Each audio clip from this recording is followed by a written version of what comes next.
அனைவருக்கும் வணக்கம். இந்த பதிவில் பார்க்க போற படம் த பெட் டிடெக்டிவ். மலையாள படம் எப்படி இருக்குன்னு பார்ப்போம். இந்த படத்தோட கதையை பத்தி பார்த்தோம்னா 2008 மெக்சிகோவில் கதை தொடங்குது. பாப்லோ எஸ்கோபருக்கு பிறகு மிகப்பெரிய கடத்தல்காரனான பீட்டர் சாம்பா மிகப்பெரிய கடத்தல் சாம்ராஜ்யத்தை உருவாக்கி வச்சிருக்காரு. பீட்டர் சாம்பா இதனால் வரைக்கும் பீட்டர் சாம்பா எப்படி இருப்பான், அவனோட உருவம் எப்படி இருக்குன்னு எந்த ஒரு அடையாளமும் வெளி உலகத்துக்கு தெரியாது. பீட்டர் சாம்பா பேரை கேட்டாலே எல்லோரும் நடுங்குவாங்க. அப்படி ஒரு கேங்ஸ்டர் தான் பீட்டர் சாம்பா. ஒரு பெரிய சாம்ராஜ்யத்தை கட்டி ஆண்டுகிட்டு இருக்காரு பீட்டர் சாம்பா. இப்படி இருக்கும்போது ஒரு நாள் முக்கியமான பிசினஸ் டீல் பேசுறதுக்காக வெளியில வர்றாரு பீட்டர் சாம்பா. வெளியில வர்றது தெரிய வந்ததுமே எப்படியாவது படம் பிடிச்சு அவரோட முகத்தை வெளி உலகத்துக்கு காட்டி ஆகணும்னு டிடெக்டிவ் ஜோஸ்னு ஒரு நபர் கையில கேமராவோட பீட்டர் சாம்பா வரக்கூடிய இடத்துக்கே மறைமுகமா போயிடுறாரு. அங்க ஏற்கனவே பீட்டர் சாம்பாவோட கதையை முடிக்கிறதுக்கு எதிரிகள் வேற தயாரா இருக்காங்க. போஸ் வேற போலீஸ் வேற அவரை உயிரோடவோ பணமாவோ பிடிச்சே தீரணும்னு ஒரு பக்கம். அங்க பயங்கரமான ஷூட் அவுட் நடக்குது. அந்த துப்பாக்கி சூடுக்கு இடையில டிடெக்டிவ் ஜோஸ் போட்டோ பிடிச்சிடுறாரு. அப்படி பீட்டர் சாம்பாவோட முகத்தை கிளியரா தெளிவா போட்டோ எடுத்துட்டு கமுக்கமா எஸ்கேப் ஆயிடுறாரு டிடெக்டிவ் ஜோஸ். போலீஸ் எதிரிகள் கூட நடந்த கலவர ஷூட் அவுட்ல பீட்டர் சாம்பா வழக்கம் போல எஸ்கேப் ஆயிடுறாரு. ஆனா ஜோஸ் எடுத்த போட்டோவை ஒரு பெரிய நியூஸ் சேனலுக்கு கொடுத்துடுறாரு. அவங்க அடுத்த நாள் அதை டெலிகாஸ்ட் பண்ண மொத்த Interpol, NIA, FBI, CIA Mexico police ஒரு பக்கம்னு பல டிபார்ட்மெண்ட்டும் பீட்டர் சாம்பாவை இப்போ போட்டோவை கையில வச்சுக்கிட்டு பிடிக்கிறதுக்கு வலை வீசி தேட ஆரம்பிக்கிறாங்க. பீட்டர் சாம்பா இந்த சமயத்துல ஒரு முடிவெடுக்கிறாரு. இதுக்கு மேல லத்தீன் அமெரிக்கா முழுவதும் எங்க தங்கி இருந்தாலும் இந்த அமெரிக்க CIA, இன்டர்போல் நம்மளை சுட்டு கொண்டுடுவாங்க. பாப்லோ எஸ்கோபர் நிலை தான் நமக்கு வரும்னு தன்னோட சாம்ராஜ்யத்தை இழந்துட்டு இந்தியாவில் இருக்கிற கேரளாவில் தங்குறாரு. கேரளாவுக்கு ஏன் வரணும்னா தன்னை போட்டோ எடுத்த அந்த டிடெக்டிவ் ஜோஸை ரிவெஞ்ச் எடுக்கிறதுக்கு தான். அந்த டிடெக்டிவ் ஜோஸ் கேரளாவை பூர்வமாக கொண்டவர்னு தெரிய வந்திருக்கு. அதனால பீட்டர் சாம்பா கேரளாவில் செட்டில் ஆகுறாரு. இப்படி ஒரு பெரிய சம்பவத்தை பண்ணிட்டு டிடெக்டிவ் ஜோஸ் தன் சொந்த ஊரான கேரளாவுக்கே திரும்ப வந்துடுறாரு. வெளிநாட்டில் தங்கி சம்பாதிச்சதான் போதும், உள்ளூர்லேயே எதனா பார்த்துக்கலாம்னு தன் ஃபேமிலியோட கேரளாவில் செட்டில் ஆகுறாரு டிடெக்டிவ் ஜோஸ். இப்ப கரண்ட்ல ஜோஸ்க்கு ஒரு பையன், அவன் பேரு டோனி ஜோஸ்வா. அப்பாவோட டிடெக்டிவ் ஏஜென்சியை டோட்டலா நம்ம hero Tony Joshua take over பண்ணி அந்த ஊர்ல ஒரு டிடெக்டிவா வளம் வந்துட்டு இருக்காரு. அவர் தான் படத்தோட கதாநாயகன் சத்புதீன். இது நாள் வர ஒரு கேஸ் கூட வந்தது கிடையாது நம்ம கதாநாயகனுக்கு. இவர் ஒரு டிடெக்டிவ்னு அந்த ஊருக்காரங்க நம்பவும் மாட்டேங்கிறாங்க. இவருக்கு ஒரு கேர்ள் ஃப்ரெண்டு, அவங்க தான் நம்ம படத்தோட கதாநாயகி அனுபமா பரமேஸ்வரன். இந்த டோனி ஜோஸ்கிட்ட அவங்க அனுபமா எப்படியாவது ஏதாவது ஒரு கேஸாவது சால்வ் பண்ணி பெரிய டிடெக்டிவா மாறி உன் அப்பா பேரை காப்பாத்துன்னு கெஞ்சி கேட்குறாங்க, திட்டியும் பேசுறாங்க. நீ எப்படியாவது பெரிய டிடெக்டிவா மாறணும் அப்படின்னு வற்புறுத்துறாங்க. இவரு ஒரு காமெடி கதாநாயகனா தான் காட்டுறாரு இயக்குனர். அனுபவமா இருக்கிற அபார்ட்மெண்ட்டுக்கு அடிக்கடி போய் வராரு நம்ம கதாநாயகன். அப்படி போகும்போது அந்த அபார்ட்மெண்ட்ல தில்ராஜ்னு ஒருத்தர் இருக்காரு. அவரு மனைவிக்கு ரொம்பவே பயந்தவர். அவர் மனைவி தில்ராஜை போட்டு டார்ச்சர் பண்றாங்க. அந்த வேலையை பாரு, இந்த வேலையை பாரு, வீட்டை கழுவு, தோட்டத்துக்கு தண்ணி ஊத்துனியா, செடிக்கெல்லாம் துணியை துவைச்சியான்னு டார்ச்சர் பண்ணி எடுக்கிறாங்க. அவங்க ஒரு நாய் வளர்க்குறாங்க. அது ஒரு நாள் காணாமல் போயிடுது.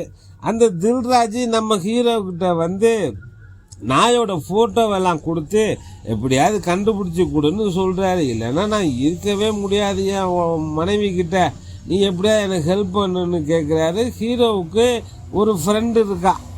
அந்த ஃப்ரெண்டுக்கு ஒரு கேர்ள் ஃப்ரெண்டு. அவங்க ஒரு நாள் ஒரு நாயை பிடிச்சிட்டு வர அதை பார்த்த ஹீரோ ஏது உனக்கு இந்த நாயின்னு கேட்க, அனாதே ரோட்ல நின்றுகிட்டு இருந்தது, பசியா இருக்கும் பொழுதுக்கு பிஸ்கட் போட்டேன், என் பின்னாடியே வந்துகிட்டு இருக்கு, நான் எங்க பிடிச்சிட்டு வரேன், அதுதான் என் பின்னாடி வருதுன்னு சொல்ல, இவர் நாயோட போட்டோவெல்லாம் பார்த்துட்டு இது தில்ராஜோட நாய் குடுன்னு தில்ராஜிட்ட கொண்டு போய் கொடுக்க, தில்ராஜ் சந்தோஷப்பட்டு 1 லட்சம் சர்வீஸ் சார்ஜ் எல்லாம் கொடுக்கறாரு. அதுல இருந்து நம்ம ஹீரோ பெட் டிடெக்டிவா மாறுகிறாரு. விசிட்டிங் கார்டெல்லாம் அடிச்சு கொடுத்து ஊரெல்லாம் போஸ்டர் ஒட்டி உங்க செல்ல பிராணிகள் ஆடு மாடு டாக்கு பூனை எதுனா காணும்னா எங்கிட்ட வாங்கன்னு சொல்லி கார்டெல்லாம் கொடுத்து பிஸி ஆயிடுறாரு. கொஞ்சம் கொஞ்சமா டெவலப்பும் ஆகுறாரு. இந்த நிலையில தான் சவுதியிலிருந்து ஒரு டான் நம்ம விநாயகன் லியாகத் அலின்னு பேரு, அவர் ஒரு 30 கோடி மதிப்புள்ள பிளாட்டினம் ஃபிஷ்ஷை கேரளாவுக்கு அனுப்பி வைக்கிறாரு ஒரு முக்கியமான ஆளுக்கு. அது மிஸ் ஆயிடுது. அதை கண்டுபிடிக்க லியாகத் அலியே நேரில் வர்றாரு கேரளாவுக்கு. அந்த சமயத்துல ஒரு சின்ன பொண்ணு காணாமல் போகுது. அந்த சின்ன பொண்ணு கையில இந்த பிளாட்டினம் ஃபிஷ் இருக்கு, வச்சிருக்கு, ஏதோ விளையாட்டு பொம்மை மாதிரி. எதாச்சும் அந்த பொண்ணு கையில் இருக்கிறத நம்ம ஹீரோ பாக்குறாரு. அந்த 30 கோடி மதிப்புள்ள பிளாட்டினம் ஃபிஷ்ஷை ஆட்டைய போட சில கும்பல் ஒன்று சேர்ந்து தகராறு பண்ணி ஒரு பிரச்சனையாகி அதுல சில ரவுடிகள் போட்டு தள்ள அங்க ஒரு இரட்டை கொலை நடக்குது. அந்த இடத்துல நம்ம ஹீரோவோட விசிட்டிங் கார்டும் கீழே கிடக்குது. அதை பார்த்த போலீஸே நீ தான் இந்த கொலையை பண்ணுனியான்னு விசாரிக்க, ஐயா சார் நீங்க நினைக்கிற மாதிரிலாம் கிடையாது, எங்க அப்பா பெரிய டிடெக்டிவ், நான் ஏதோ நாய் பூனை ஆடு மாடுன்னு ஒரு பெட் டிடெக்டிவா இருக்கேன், இந்த கொலைக்கு எனக்கு எந்த சம்மந்தமும் இல்லை, இந்த கொலை நடந்த நேரத்துல நான் என் கேர்ள் ஃப்ரெண்டு வீட்டில் தான் இருந்தேன், அதுக்கான சிசிடிவிலாம் இருக்கு பாருங்கன்னு விளக்கம் சொல்ல, சரி அப்படின்னா நீ டிடெக்டிவ் தானே, இந்த கொலை கேஸுக்கு கண்டுபிடிக்க டிபார்ட்மெண்ட்டுக்கு ஹெல்ப் பண்ணுன்னு சொல்ல, சரி ஓகேன்னு ஒத்துக்கிறாரு நம்ம ஹீரோ. ஆனா அப்போதான் அங்க ஸ்டேஷனோட எஸ்ஐ யாருன்னு பார்த்தா அதிர்ச்சி ஆகுறாரு. ஏன்னா அவருக்கும் இவருக்கும் ஒரு வாய்க்கா வரப்பு தகராறு இருக்கு, ஒரு பழைய பஞ்சாயத்து இருக்கு. அது என்னன்னா ஸ்கூல்ல இவரு கதாநாயகன் கதாநாயகி அந்த எஸ்ஐ எல்லாம் ஒன்னாதான் படிக்கிறாங்க. ஹீரோவோட நண்பன் தான் அந்த எஸ்ஐ.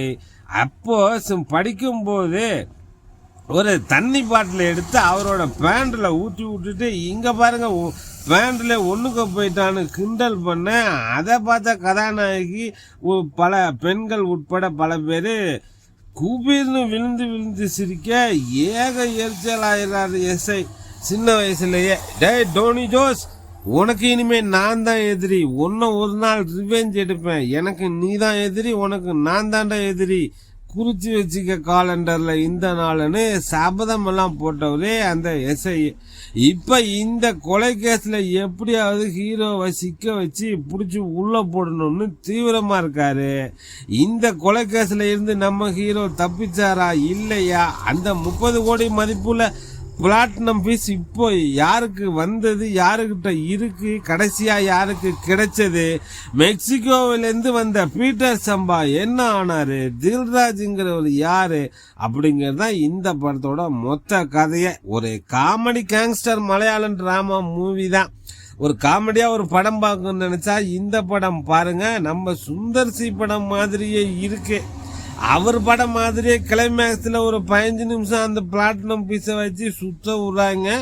சுந்தர்சி படங்கள்ல வருவது போல விலை உயர்ந்த மீன்களை கண்டுபிடிக்கும் போட்டியில பலர் அடித்து கொள்ளும் திரைக்கதையை சுவாரஸ்யமா கொண்டு செல்கிறார் இயக்குனர் பிரணீஷ் விஜயன். முழு படத்திலுமே காமெடிக்கு பஞ்சம் இல்ல. சர்புதீன் அனுபமா விஜய், இந்த படத்துல நடிகர்கள் சர்புதீன், அனுபமா, விஜயராகவன், விநாயகன் மற்றும் பலர் இணைந்து நடிச்சிருக்காங்க. ஜாலியாக ஒரு குடும்பத்தோட ஒரு படம் பார்க்கணும்னு நினைச்சா இந்த பெட் டிடெக்டிவ் படம் பாருங்க. டெல்டா 7 நண்பர்களுக்கு நன்றி, வணக்கம், நன்றிகள் பல பல.